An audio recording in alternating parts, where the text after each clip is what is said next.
everybody. Welcome back to Going for Two with Jack Taylor. My name is Jack Taylor. My name's Hunter too.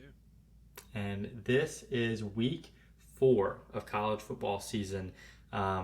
Less excited than we were last week. This time we were undefeated this time last week, and now obviously we're not. And we expected that. Right. If there's a silver lining in all of this, it's that before the season, record-wise, we were exactly where we thought we were going to be. So that's our game review of the LSU game, right? Right.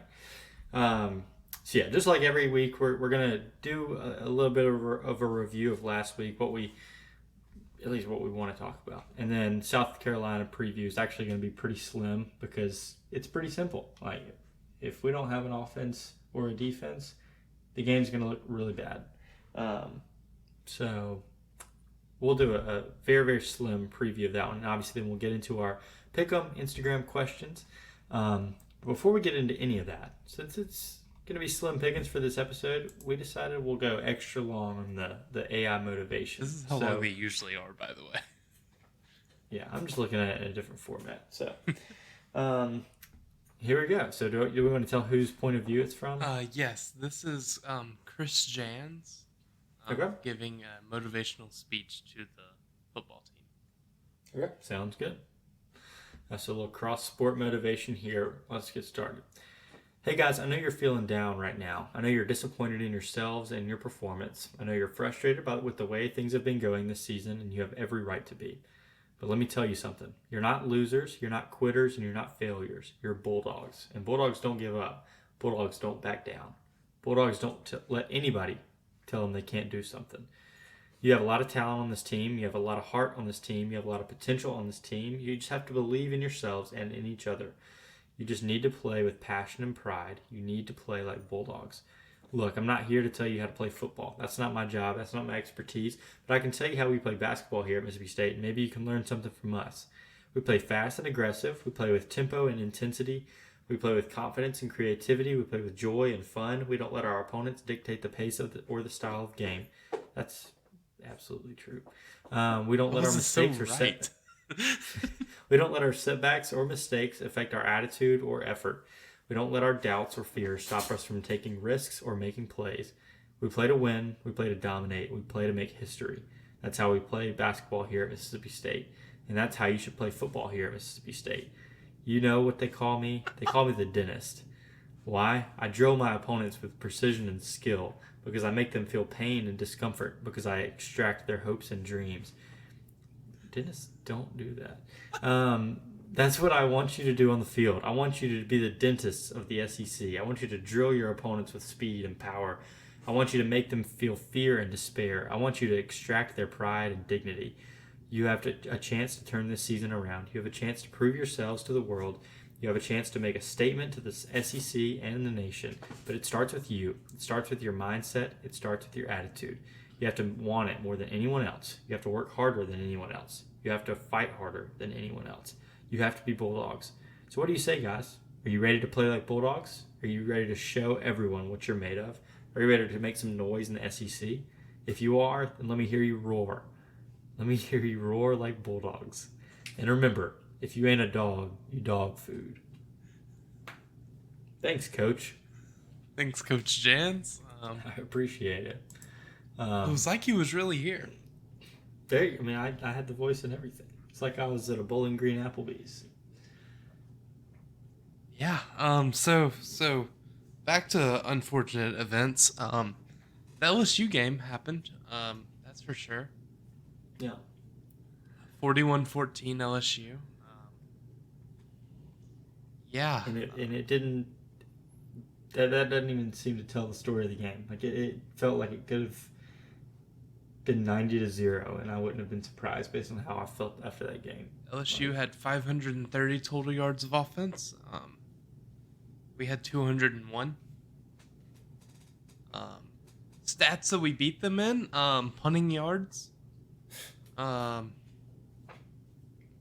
kick return yards. We forced more fair catches than them.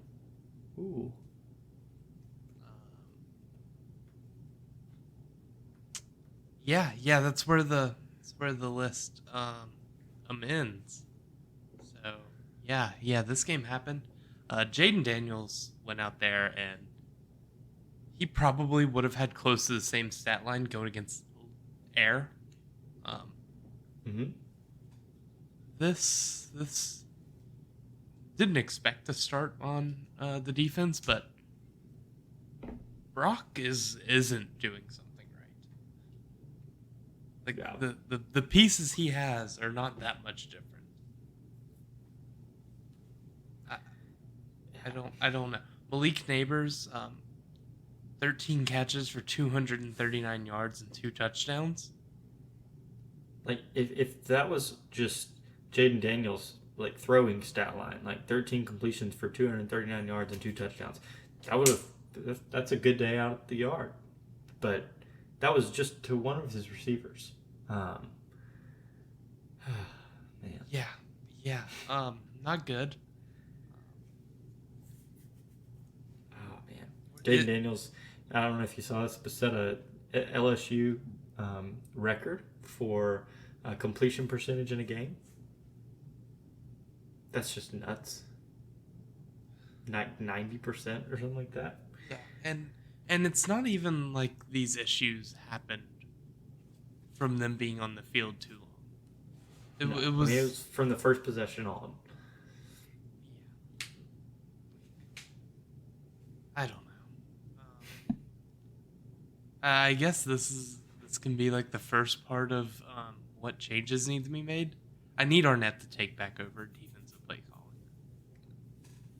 Yeah, Yeah, like, I know he's had his hands off, be the CEO. No, it's Brock.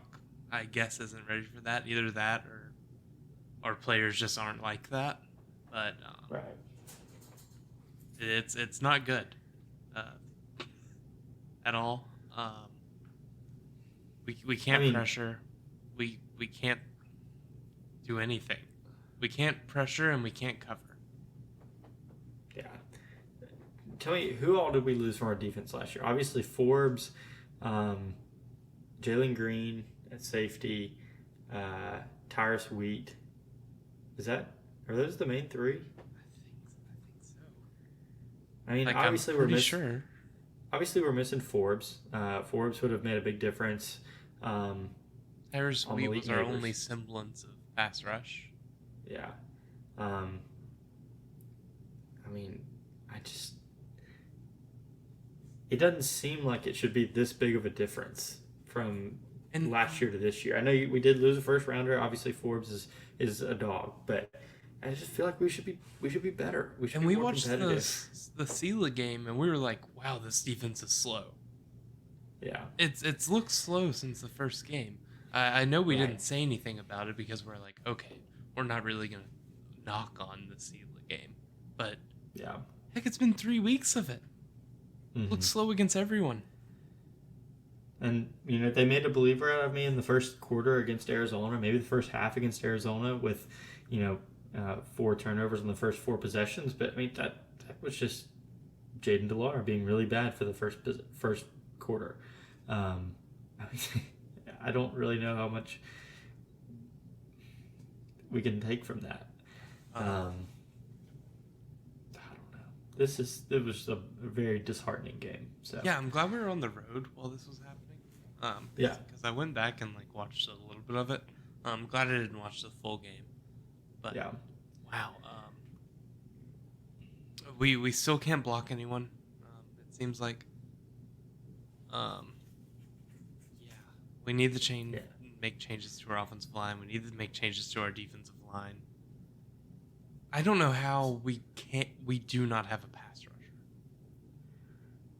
Yeah, it seems like the defensive line is the easier change. Like, just put in different people and try it out. I mean, who's the young guy that we have been playing?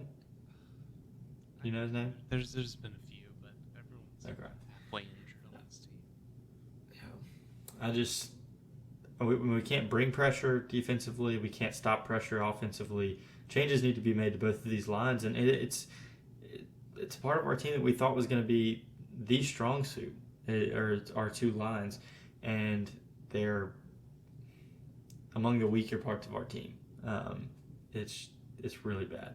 Yeah, and And Will, I mean that brings us into Will's performance. I mean he had the worst, just least productive game of his career. 11 for 28, 103 yards, no touchdowns, sacked 4 times. Um, a ton of it was just, I mean, pressure constantly in his face. There were several times where he made non-competitive bad throws. There were times where he and the receivers were just not on the same page. It's completely uncharacteristic uh, of Will, who's been the picture of accuracy throughout his career. I mean, like him or not, he's an accurate passer to a point. So it just didn't look like him. yeah. I guess this is gonna be the fun part. I trust nothing from Barbet at this point. Said it was gonna be the best players and tailor the system around them. This isn't it. So since I'm not gonna sit here and be like, oh, change the system, change the system, change the system, play Mike. Yeah. I really do hate it because, we came to the system, Barbet. It's supposed to just be, I'll do whatever works. Yeah. I do not believe that is going to be the case. Yeah. Because we would be running an air raid offense right now. No, we would be doing anything other than rolling Will out into pressure. Yeah. We rolled him towards Harold Perkins multiple times. That's not good. And the people can say, "Oh, you see what happens when Will throws a lot." Yeah, we threw a lot because we were down 40. Yeah. I mean, obviously, I think Mike would be an upgrade based on the system that we're running. I mean, just because he has I hate the system too. Yeah, the system is bad, but I mean, if that's what we're doing, we need somebody more mobile than Will. Mike made a throw on the run the other day. His only pass of the game was a touchdown pass late in the game. So that was one positive for Mike Wright, but yeah, he didn't have much time to prove himself. I know it's a dumb idea, but hear me out. Chris Parson is our main recruiter for the wide receivers that we have committed right now. He's the only chance that we have of maintaining those guys, because any receiver that watches any of these games is not going to want to sign up for this. And in the era of the transfer portal, if you don't use it, you lose it. Chris Parson might not be on our team next year. I don't know. Maybe try him. I know it's probably a dumb idea, but at the risk of losing the best wide receiver class that we've ever had, maybe try something. Yeah, I don't know. That's probably the dumbest idea I've had on here, but he's did also you one see, of the highest rated quarterbacks we've ever had. So, did you see Barbet's quote about Mike Wright the other day? no. He said, "We think about Mike as a spark when things aren't going great," and he's been doing very good in that role. No, he hasn't. He did. We haven't used him. He did it well against Southeastern Louisiana when we didn't need a spark. Like, that's so stupid. Try not to lie challenge. I don't know what the issue is with Barbet. Yeah. Truthfully, that's all I had on the LSU game. I mean, it was just pure That was horrid. domination from start to finish. I mean, there's no positive you can take from that. Anytime we did get something positive, like a Tulu, kickoff return to past the 40-yard line, 3 and out immediately following. I mean, there was no stringing together of good events that entire game. I mean, we couldn't string together a good Mark's offensive possession with a 52-yard run defensive was pretty possession. cool. Yeah, and that set up a touchdown,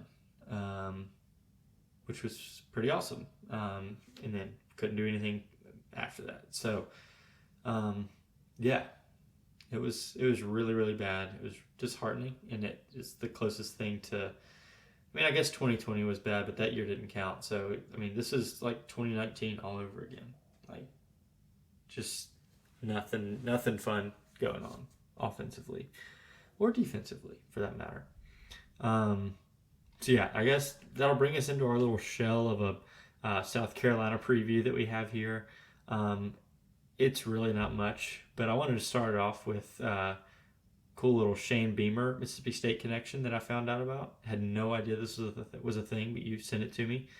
We were his first paid coaching job in college football. He was a cornerback coach and a running back coach, as well as a recruiting coordinator for us from 2004 to 2006. Not all of that at once, but those are different roles that he had. He also met his wife in Starkville. So obviously, this game's not in Starkville, but it's kind of a cool connection between the two schools that I didn't know. Um, wish we had him, but anyway.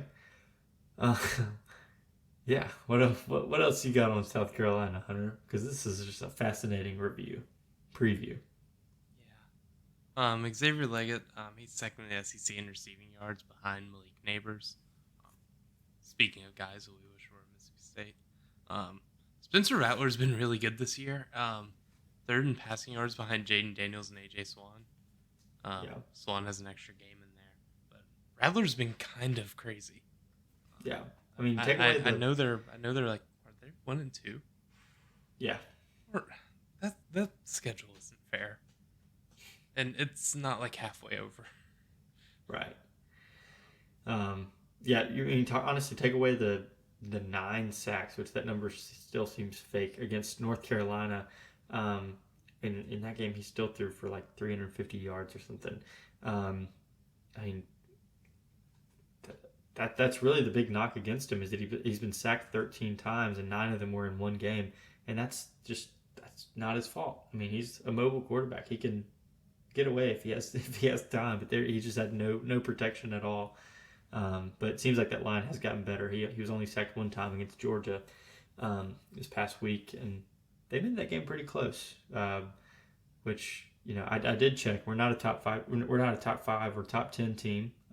So we might be good. We might be fine. Last year, I mean, they had just a really weird year. They had ranked wins over Tennessee and Clemson, also Kentucky, but also lost really weird games to Missouri, Florida, and Arkansas. And it just seems like that Beamer ball kind of weird series of events is continuing this year as they had a touchdown lead on Georgia going into halftime the other day, but ended up losing by 10. Yeah, it's a weird team they got going on at South Carolina, but Juice Wells is out for this game. That's one of their kind of gadgety wide receivers that they okay, have. So he's out. If if this team just runs it up on us, mm-hmm. given the circumstances, I don't know what we do for the rest of the season. Yeah. Yeah, a couple more things. They really don't have a running game at all. They have 159 total rushing yards, which I think sacks are factored into that. So probably a little bit better than that, considering Spencer Rattler's been sacked 13 times. But still on the lower end in the SEC in that regard. Also, South Carolina, tough schedule and all. So that needs to be factored in. But they have the worst defense in the SEC, and we have the worst offense in the SEC. So something's got to give, and I might tip my prediction a little early, but I feel like it's gonna be it's gonna be us that gives away. Anyway, you got anything else on this? I don't. Okay. I don't think I do. It's kind of becoming like baseball, and it reminded me of it when you mentioned that Xavier Leggett is second in the SEC, only behind Malik Neighbors. It's like in baseball, every team that we played would suddenly have the SEC leader in home runs because they've just played against Mississippi State for a weekend. So Xavier Leggett probably going to be leading the SEC in receiving yards after this game. if I had to imagine, because he will have then played Mississippi State. Those are the Um, rules. these are the rules. I love sports. All right. They So don't know that we're becoming a basketball podcast on like November 1st. right. It might be sooner than that. So we'll move into our pick'em. Sorry for the lackluster game preview, but again, until we can prove that we have a semblance of an offense and a defense, I'll take an offense or a defense, just one of the two. Even an attempt at trying. Yeah, I mean, last week gives me no hope and gives me no excitement for recording a podcast. Today we were just like, I guess we gotta record a podcast. I really today. enjoyed the AI motivation. Yeah, that's always fun. So we will move into pick'em. Last week, I think I went 4-6 again, and you went 5-5. So you did pick up a game on me. You're now 19. You're now 19-11 on the season. I'm 16-14. So you're up 3 games, but we'll see if we can change that this week. So really, really stacked weekend of college football.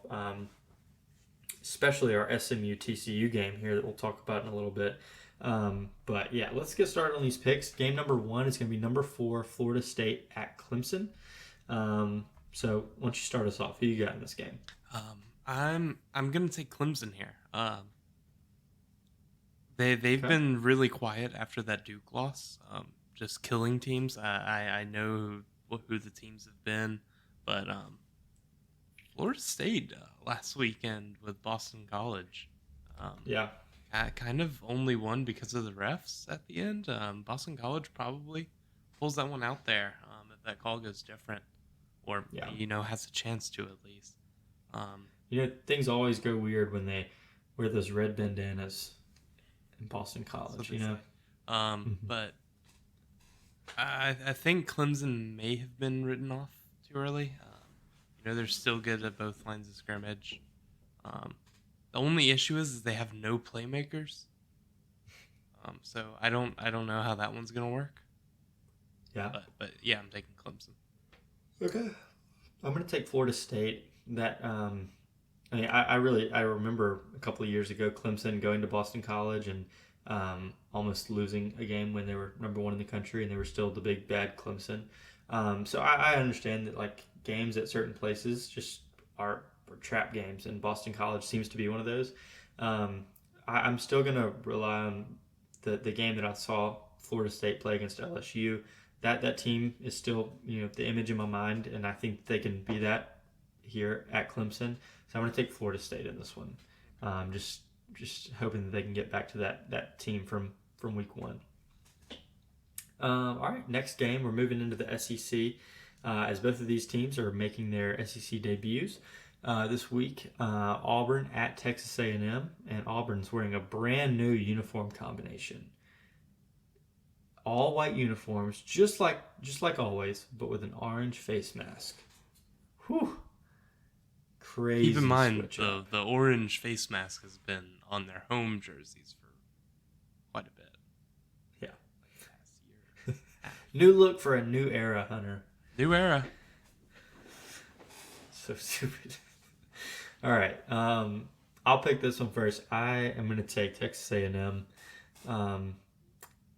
Auburn fans are complaining that they're not ranked right now because they're 3-0 and they've beaten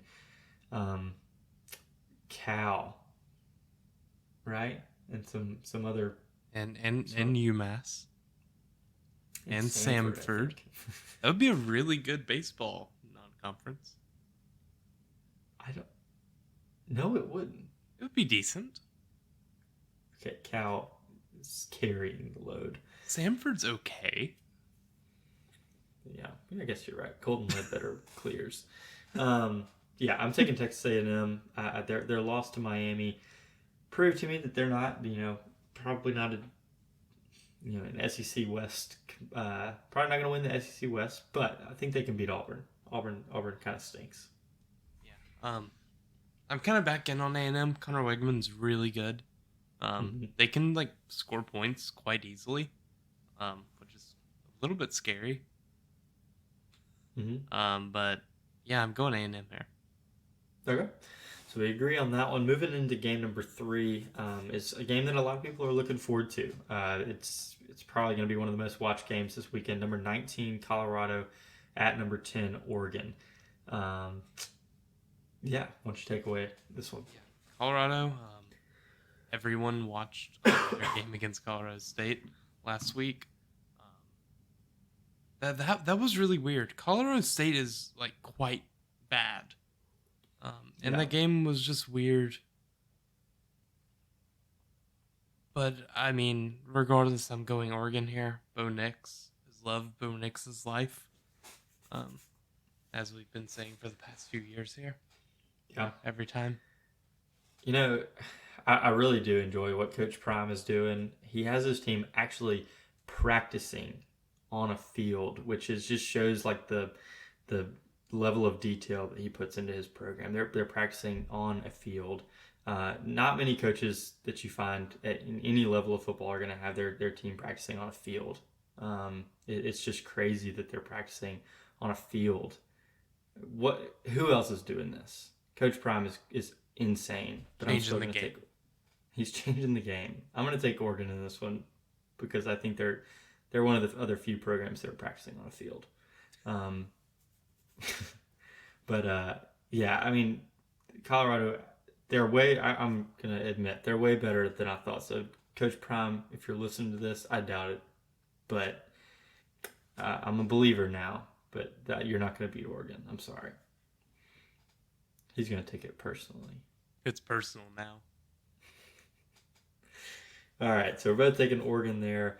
Game number 4, number 22 UCLA at number 11 Utah. Um, per sources, which are Hunter 2, it's trending towards Cam Rising finally being back for Utah. And if that's the case, I'm going to take Utah to win this one. So my pick is contingent on Cam Rising. No, you get it So, regardless. They were subject to favored. change. They were favored with them or without. All right, The I'm line taking just Utah. What changed you like 3 points the other way. I'm going UCLA.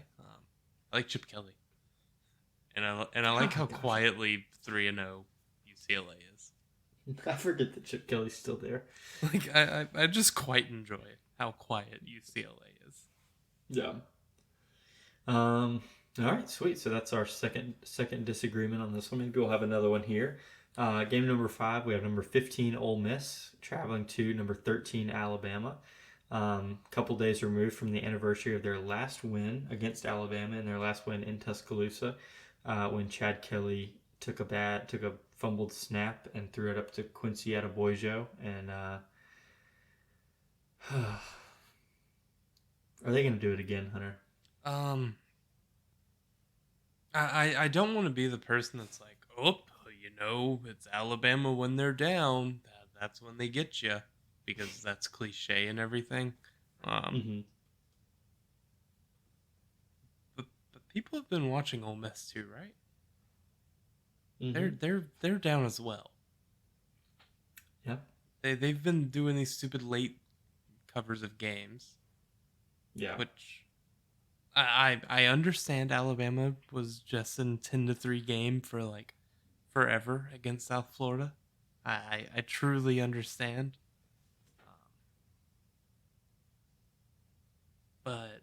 But that game against South Florida was kind of the Tommy Reese. Here it is with your guys. Let's see how this one works. It didn't work well. So Yeah. so we're back to Milrow at Alabama. I think Alabama takes the win here. Yeah. I don't know why. I feel so confident in Alabama. It may be that I hate Ole Miss. It may just be that it's Alabama. I don't know. But I feel like at some point Alabama always just shows up at a game and proves why, why they get all the respect that they do.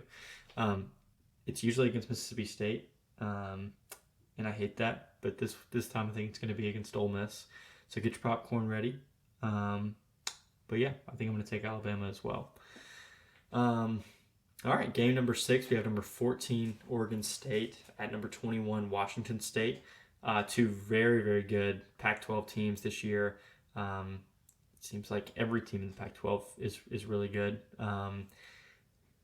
So yeah, who are we taking in this one, Hunter?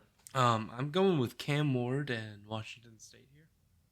I have them as well. I think he has the most pass attempts in the country without throwing an interception, which means that he's going to throw 3 of them against Oregon State.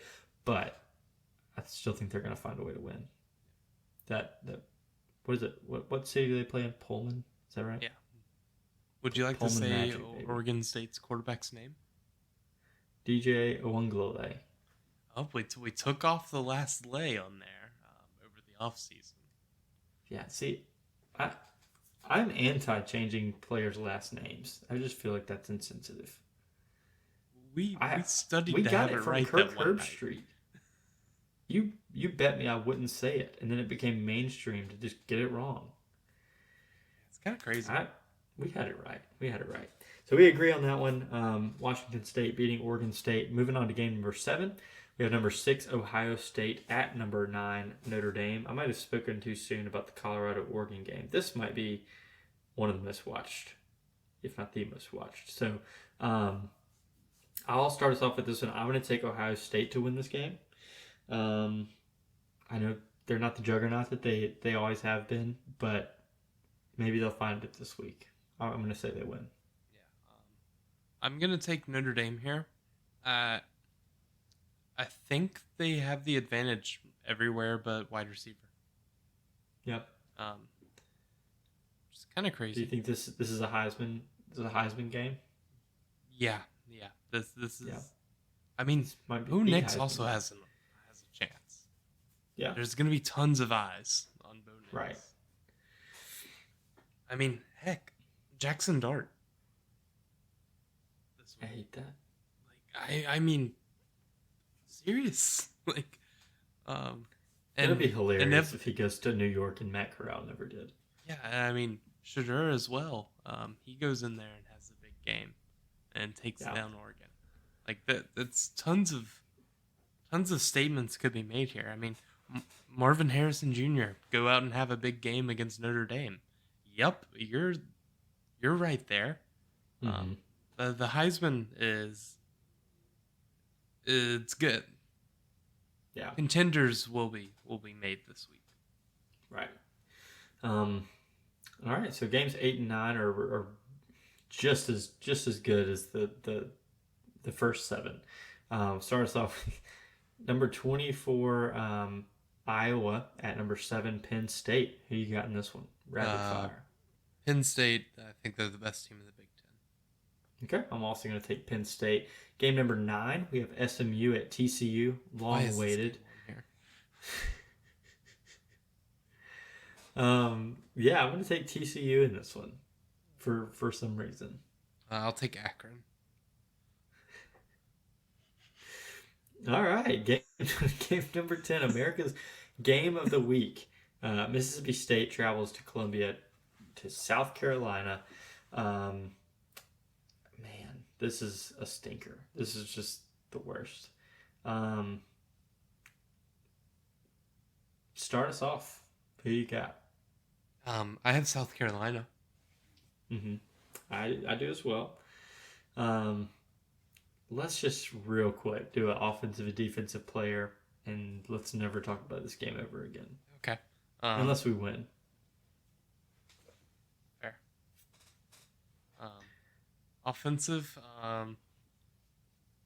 Give me dollar bill. Okay. Offensively, I think that Barbe and Arnett have had to hear for 7 straight days that why Mike Wright hasn't been on the field more, why Creed Whittemore hasn't been on the field more, why. I mean, there's just several players that we know are talented, or we think are talented, we think could help us in this system, but just haven't been used. So I want to go with one of those type guys. I don't think that Mike Wright's going to be the starting quarterback, so the one that I have the most chance in getting right is Creed Whittemore. I predict that he's going to have a big play in this game. And then defensively, I have mine. Crimmins. we're going to be using him a lot. There you go. I'll just go chalk and say Buki. He's probably going to have 15 tackles. There you go. Just a So glad I'm solid, happy. solid group of players. So that's going to do it for our pick'em. We will post that on our Instagram. Please send in your picks. We didn't do that last week. We were on the road. But we will make sure to do that tomorrow because we had some good feedback or several responses the last time we posted that. So that'll be fun to keep up with those.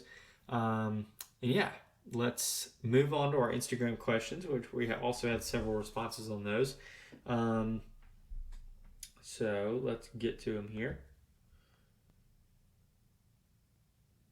All right. First question comes from Denton Garvey, and it's a would you rather question. Get you ready for this, Hunter? Yeah. Would you rather change genders every time you sneeze or not be able to tell the difference between a bagel and a baby? I'll go with Akron. I mean, realistically, I always sneeze in like twos, so it would be like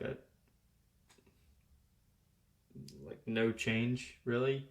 And even if it was an odd number, I could just like make myself sneeze again. So I guess I'll go with the first one because I don't really understand not knowing the difference between a bagel and a baby. I don't interact with either of those things that much. Yeah, I don't.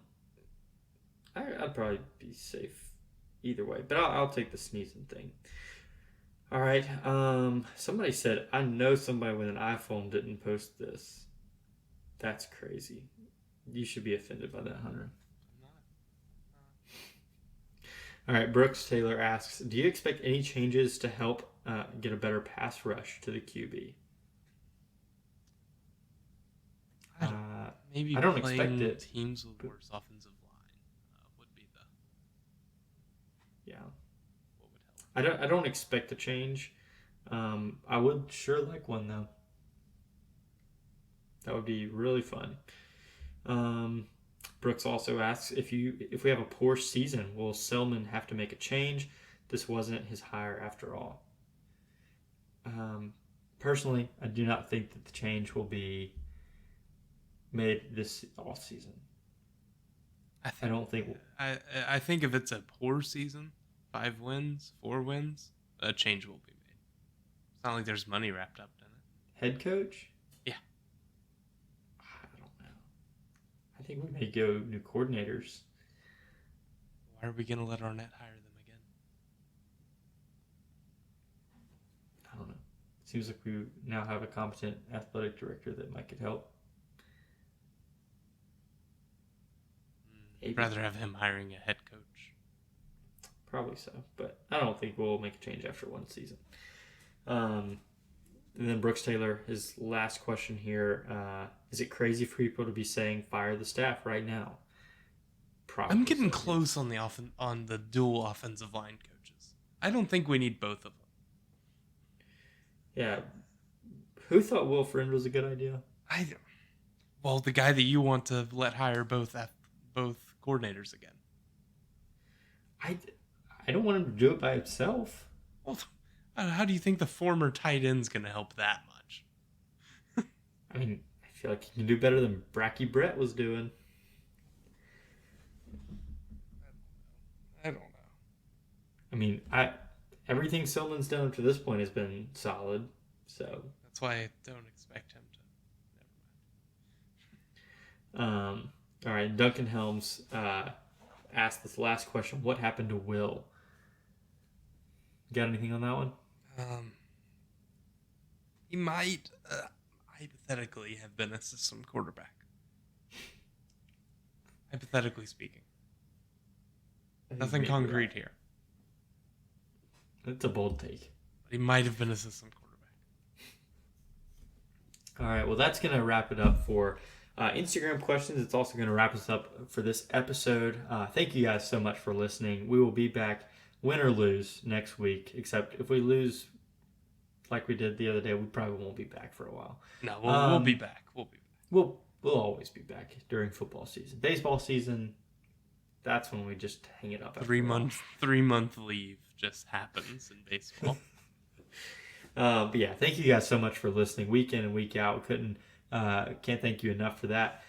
Excited to see another weekend of college football, and we'll be back next week for Going for Two with Jack Taylor. Thank you.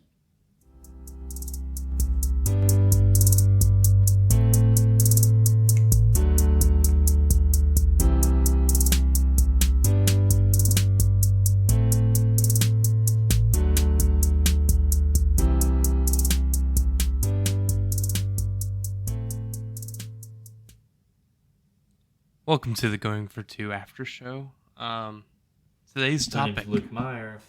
Today's topic is fantasy football team names. Okay. So we need a Taylor Swift themed name since we have Travis Kelce. Right. And just a little I guess for the fans at home, what we're going with now is Kamara, Taylor's version. It's a play on the song Karma. I was thinking more like Terry drops on my guitar because we have Terry McLaurin. I don't like that song. That was the first Taylor Swift song I ever heard. Yeah, is it close to the last one? No. I'm not a fan of the. What was that in? That's Which her album? original album, Taylor Swift. I guess yeah. I don't like anything off of that album. You just don't like country music. No, I just don't like that.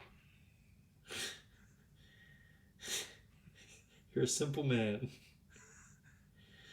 I just don't like that. Big Lover fan, I believe. If